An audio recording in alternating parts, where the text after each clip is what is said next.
Magandang araw sa inyo mga kaibigan. Itong ating almusalita sa araw na ito, September 7. Ang ebanghelyo natin ngayon ay Luke 5:1-11. At sabi ng ebanghelyo, one day as Jesus stood by the lake of Gennesaret, with a crowd gathered around him listening to the word of God, he caught sight of two boats. Sobrang nagustuhan at ngayon nag-realize ako ng parteng ito na kahit ang Panginoon ay tutok na tutok sa pagtuturo ng salita ng Diyos sa kanyang bayan, isang crowd, punong-puno ng tao sa kanyang kapaligiran at siya ay fully focused sa misyon na turuan ng salita ng Diyos sa mga tao, parang yung isang mata niya ay scanning around. So, tutok na tutok siya ng 90%. May 10% na nagpapansin kung anong nangyari sa paligid, and then he caught sight of two boats. At yun po yung napakagandang kwento na ang pagtawag kay Simon Pedro. And I think the lesson is,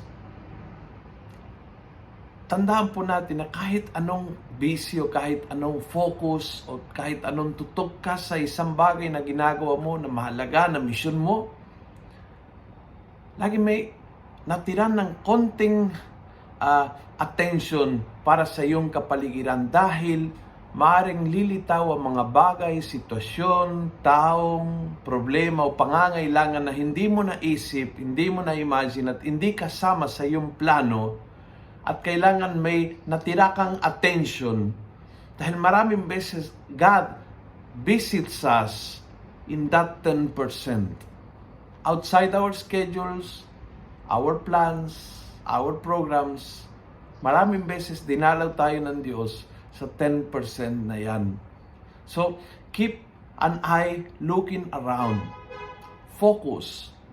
You see, kayo mga nanay, halimbawa, hindi kayo 100% focus. Halimbawa, nagluto ka. Oo, focus ka sa pagluto. Pero yung isang mata mo ay sa maliit na anak mo. Kasi alam mo, baka mahulog, baka kung anong gagawin, baka lalabas.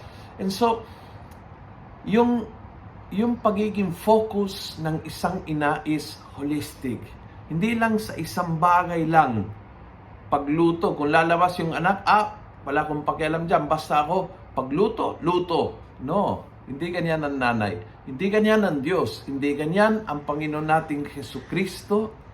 Tunay na tao at tunay na Diyos, hindi siya nag-focus ng 100% sa isang bagay dahil mayroong outside the spectrum mga bagay na kailangan bigyan ng pansin. Kayahin natin siya. Kung nagustuhan mo ang video ito, please pass it on. Punuin natin ng good news ang social media. Gawin natin viral, araw-araw ang salita ng Diyos. And God bless.